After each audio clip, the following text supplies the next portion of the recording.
friendship. Wow. Husky pa din yung voice natin dyan, mga friendship. Ilang araw na. Pero yung voice lang naman. And I love my voice. Hindi ko lang gusto yung kati-kati ng lalamunan ba. Yun lang. Pero yung voice, okay lang yung voice. Anyway, kasama ko ang aking Julinggit. Today ay Sunday.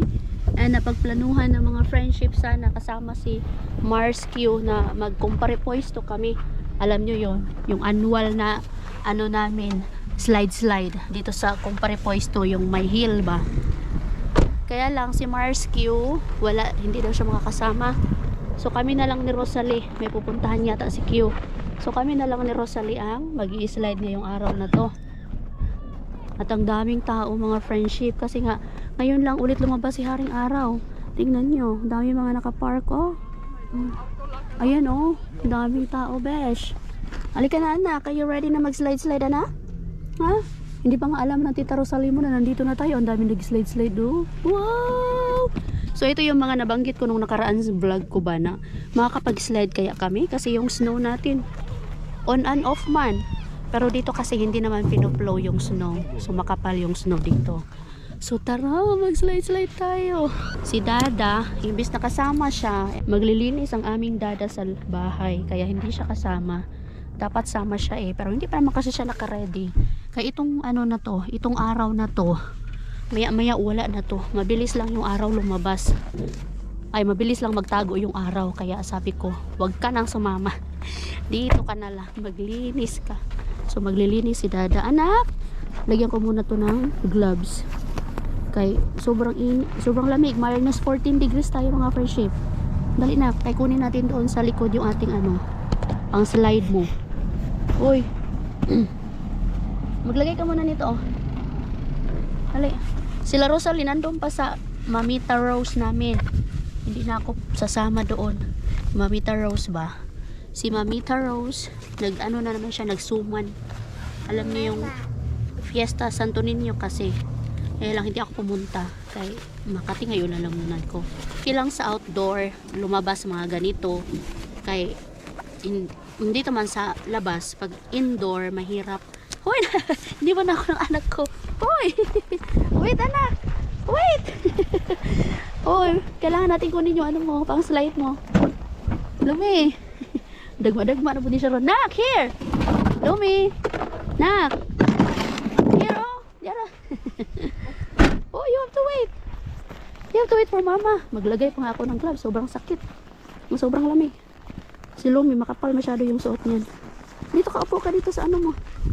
Ang mahiwagang ano mo. Mahiwagang transportation mo. Mahiwagang slide mo.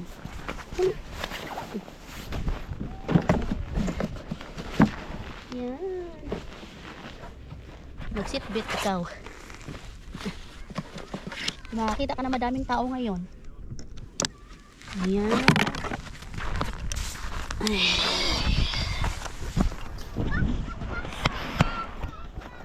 Tara anak, are you ready? Wow! Mag-slide ka ngayon sa hill anak. You okay? Huh? You ready? Lamig. Saan susi natin anak? Naka-close na ba yan? Message natin si Tita Rosalie muna. Nandito na tayo. Ang daming tao, oh. Mga nag-slide. Sabi ko na kasi linggo din, family day. Kaya dami nag-slide. May mundo, no? Oh, di ba ang daming nag-slide? Kaya lang hindi ako mag-i-slide. Kasama si Lumi. Hindi man kasi ko pwede sakyan. Sayang, hindi kami kompleto lahat. Ay, mayroon doon sa taas. Delikado man ako. Dito ka anak ko, mag-slide. Dito ka lang nak. Uy! Ala! Diyos ko, lumuntikan na.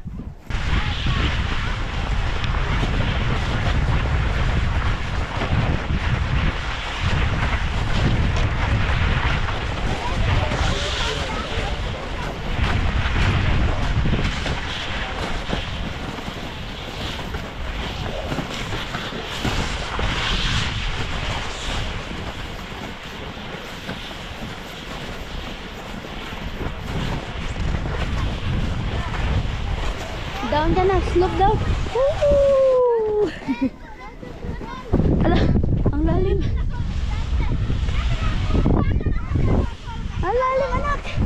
Oh, oh, oh.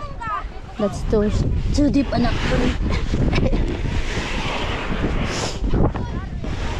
Too deep. No.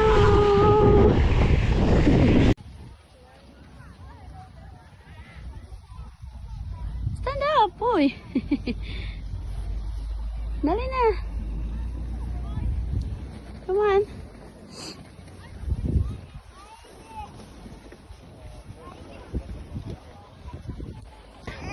Ang sarap ka na. Ang sarap ka. Sit down. Sit down, get up. Kawawa naman yung anak ko. Pulang-pula. Pulang-pula na. Nagluha-luha na talaga siya kanina. Tapos lumalabas na din yung sinisipon na din siya. Sobrang lamig kasi. Di ba, nak?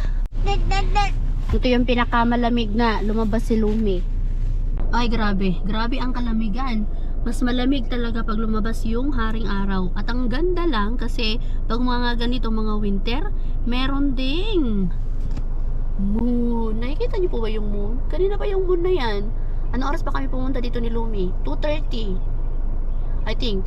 Yan yung isa sa mga maganda dito. Alam mo yung may sun, tapos may moon at the same time. Yan yung maganda pag winter. La Rosalie pala, nandito na pero hindi ako makapag-vlog kay laging nilulubat na naman yung ating camera.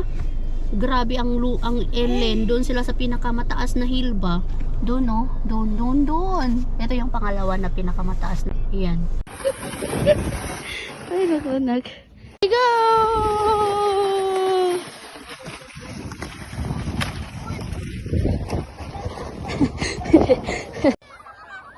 Saya mama. Oh.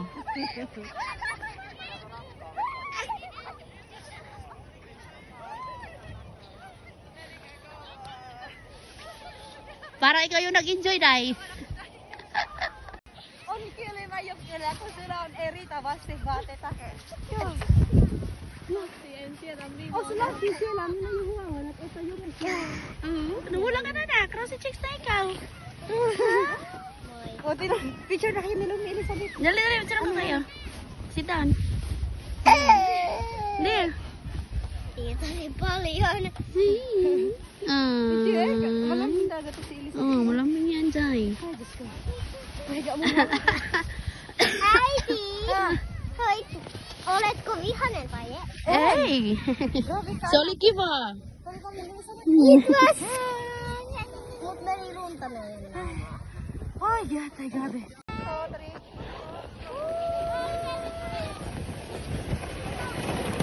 Good job! Good job!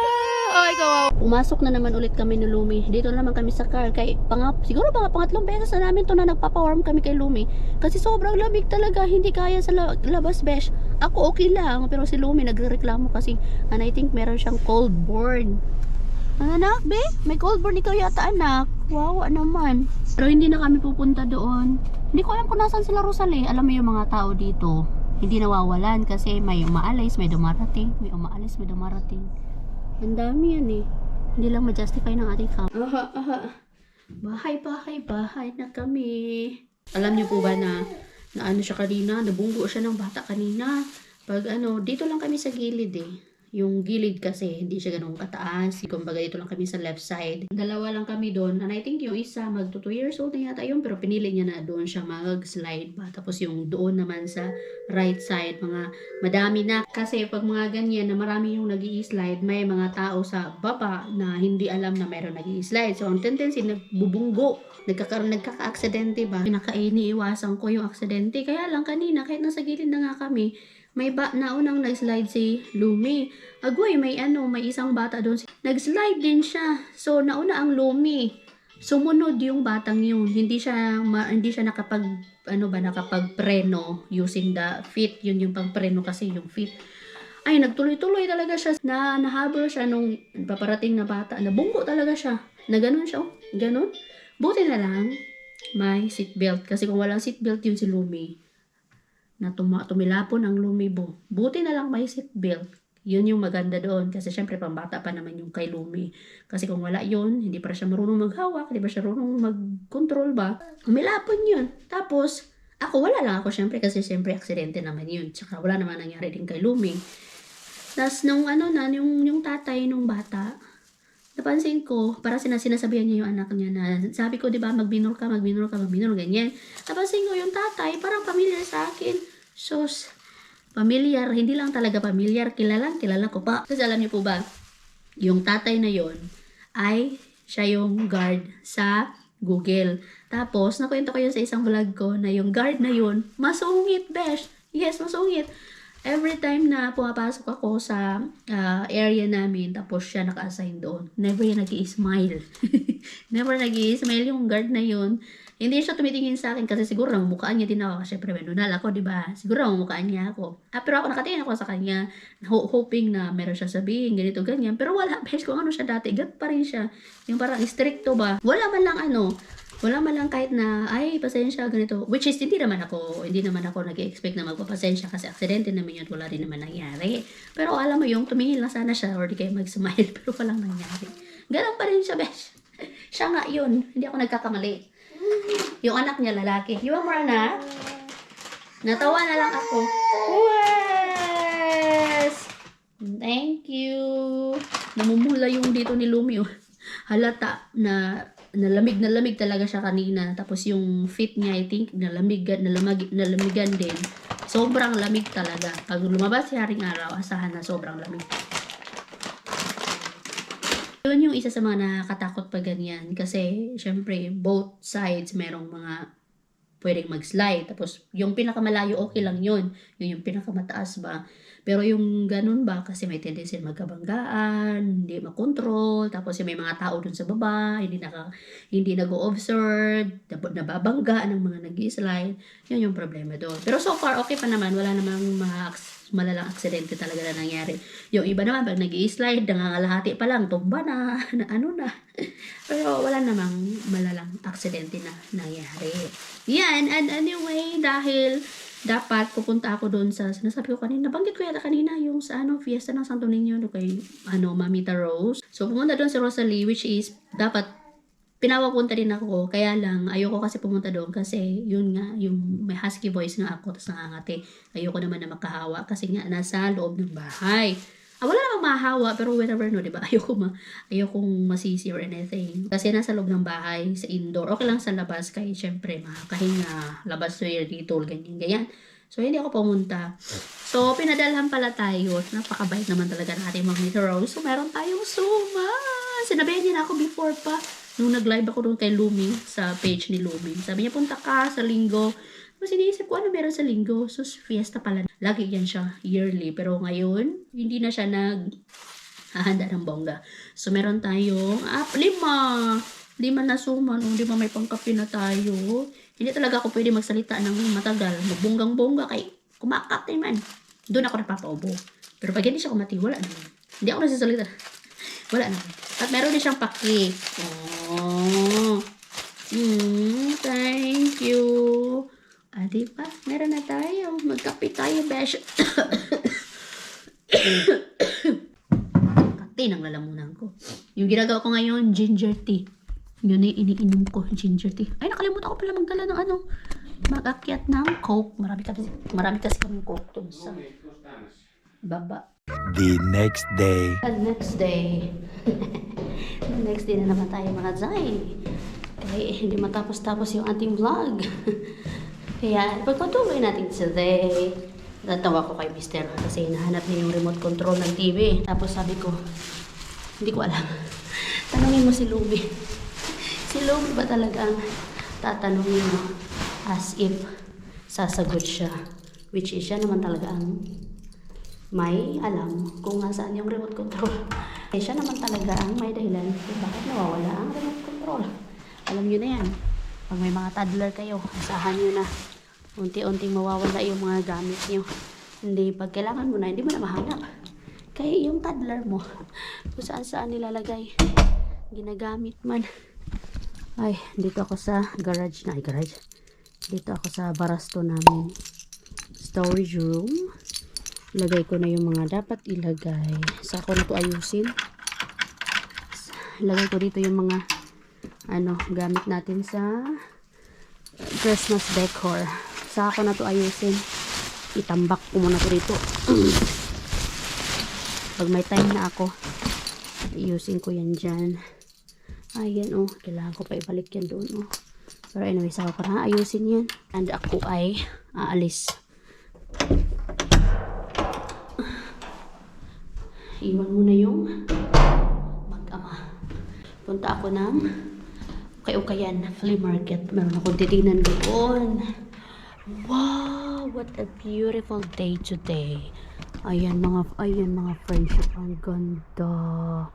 Puting-puti talaga yung mga trees. This is the real winter wonderland. Pero meron pang mas maganda.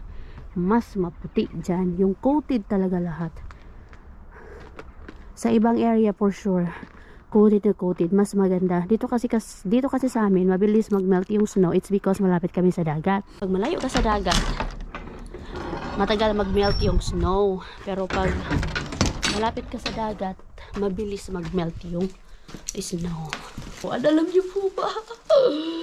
Dumating na nga ang aking kinakatakutan. Ay, ito na nga ba yung kinakatakutan ko na mag-question talaga ako. Nako. Yung kasi, nag-message sa akin yung aking bangko. Yes, bangko po. Nag-message siya sa akin. Kailan ba yun? I think last week pa. Pinadala niya ako ng email. Pag nagpapadala ng email, bibigyan ka din ng sisendan ka din ng message notification ba na nagpadala nga sila ng email sa'yo, and you have to read it, of course.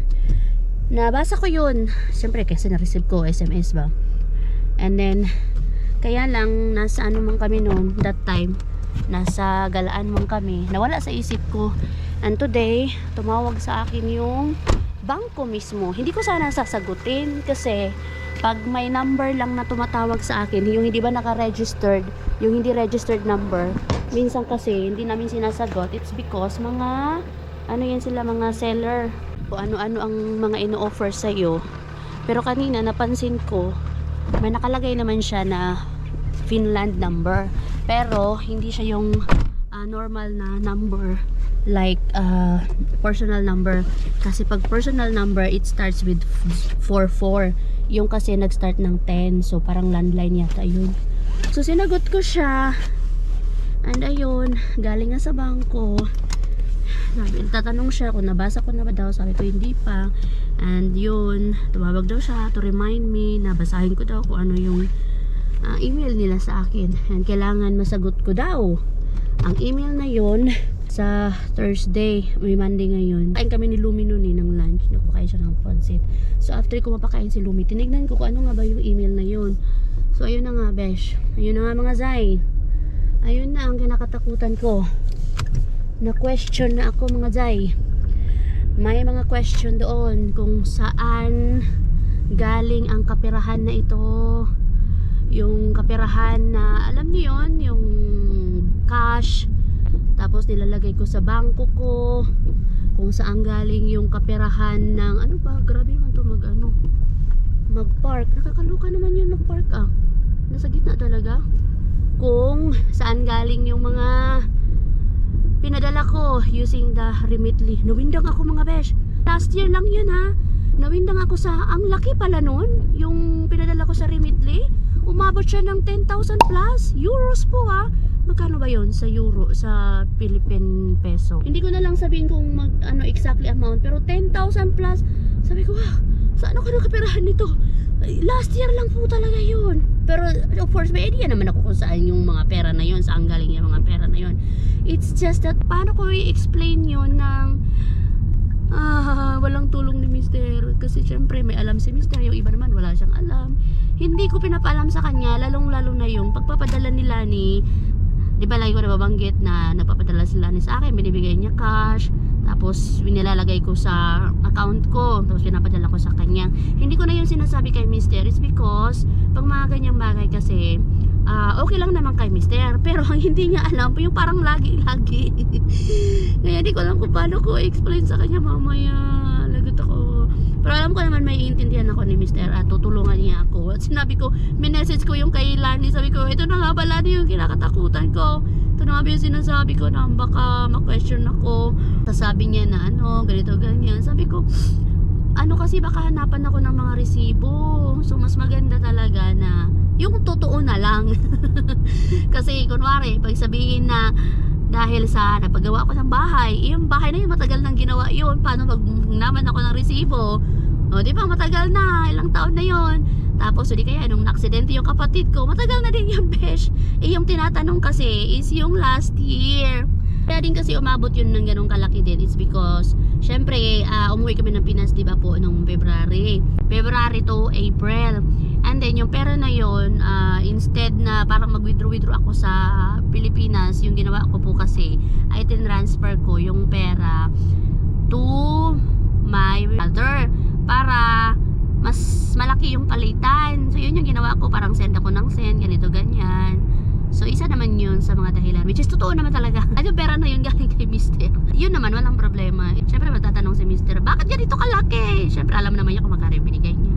And alam ko, maintindihan naman niya ako. May mga decision kasi sa buhay na hindi ko na din kailangan ng permission kay mister. It's because, minsan kasi, parang hinahayaan niya ako na ako na lang yung magdesisyon. Kasi alam naman niya na hindi ako magdidesisyon ay kapapahamak ko or sa amin. Ganon siya katiwala sa akin. Trusted yarn. Ay, pero anyway, yeah. Kaya laylo-laylo muna ako sa pagpapadala kay Lani. Meron pa naman siyang ipapadala pa. Pero sabi ko, Lance, huwag mo muna tayo ipadala. Hindi na lang din ako magdidetali mga friendship. Alam ko itatanong niyo kung bakit hindi na lang siya yung magsisend. Sa isa lang sabihin ko, hindi kasi siya pwedeng magpadala nang siya. And hindi ako magdi-detailed why. Because it's her privacy. And I do respect each and everyone's privacy. Friend ko man yan or hindi ko man yan friend. Yung isa sa mga hindi ko siya share. Bahala kayo dyan. Charing. Anyway, tara na nga. Mamaya na yan. Pakalayo naman ang nahanap natin na parkingan. Doon pa sa pinakadulo. Ang dami nag-ukay-ukay today. Kati, naglalamunan ko pa. Ayaw talaga akong tatanan ng kati. Nakakalalamunan. Dito tayo sa okay-okayan. Habang pa si mister. Naka-off pa. Hanap ako ng something. Wala masyadong tao Ay, kailan na kaya ulit ako makakapag-skating? Wow, pink na pink naman to besh. 31, ay hindi kasya sa akin. Liit naman. Wala na tayong orange. Favorite na lumi ang orange Ay, saan na to? Clemente man to ay. Mas masarap ang Clemente. Kaya lang, nagmahal man din siya. 3.29. Ilang kilo ba to?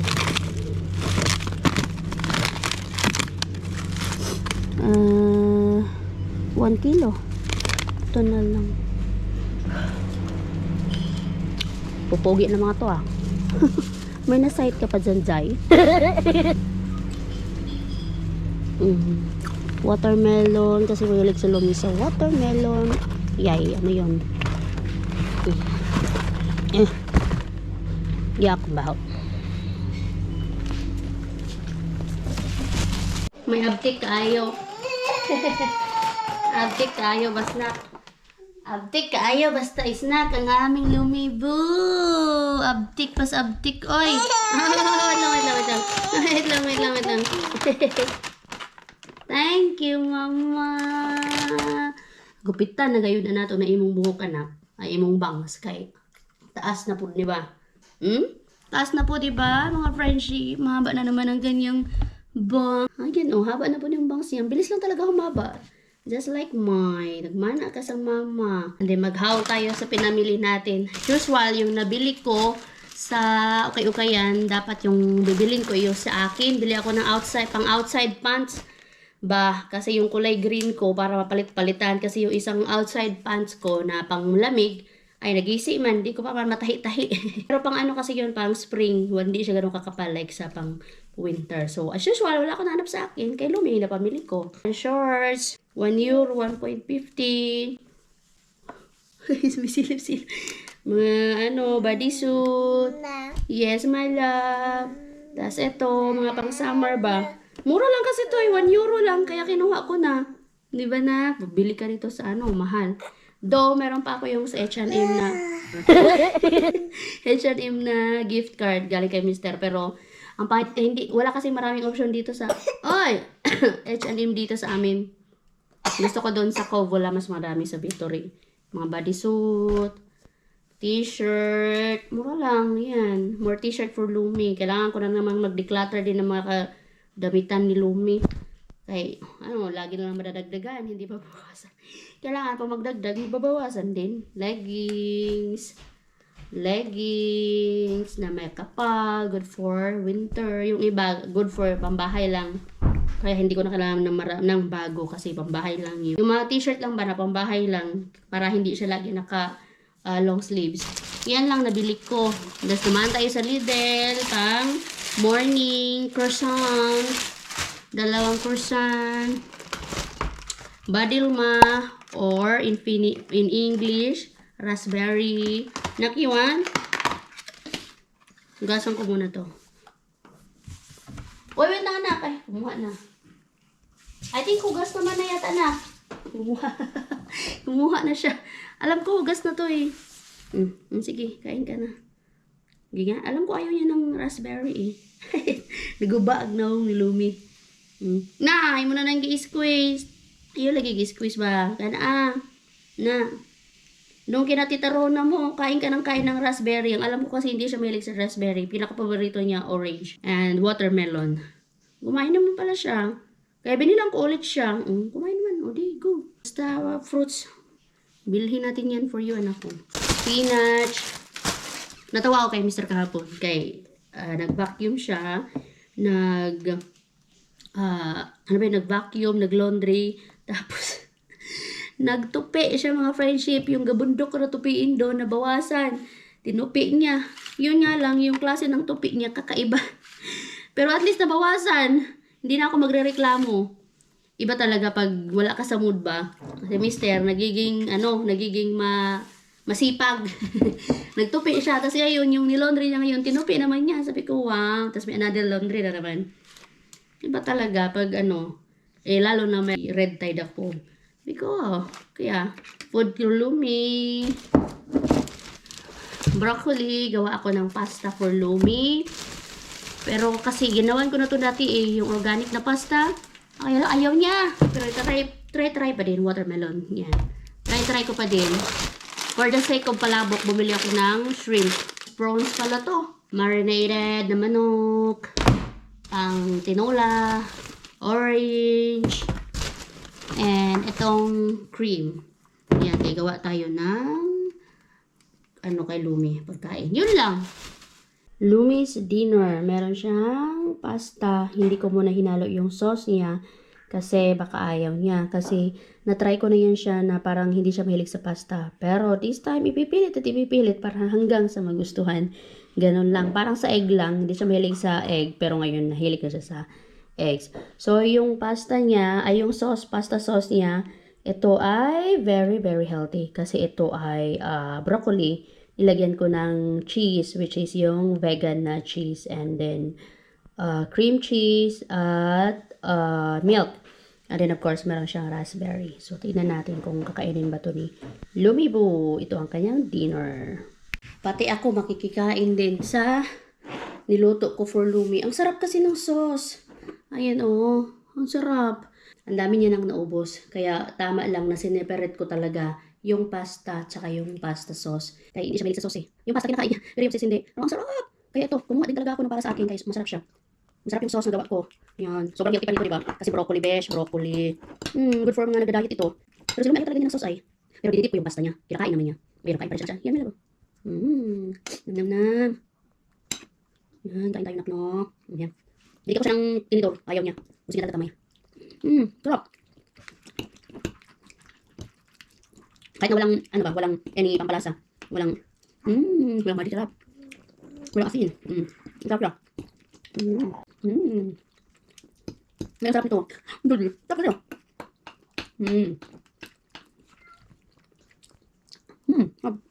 Sarap. Alam niyo na, broccoli sobrang sarap yan. Ang sarap kaya. Kaya ako siya magkalat sa likod din ngayon.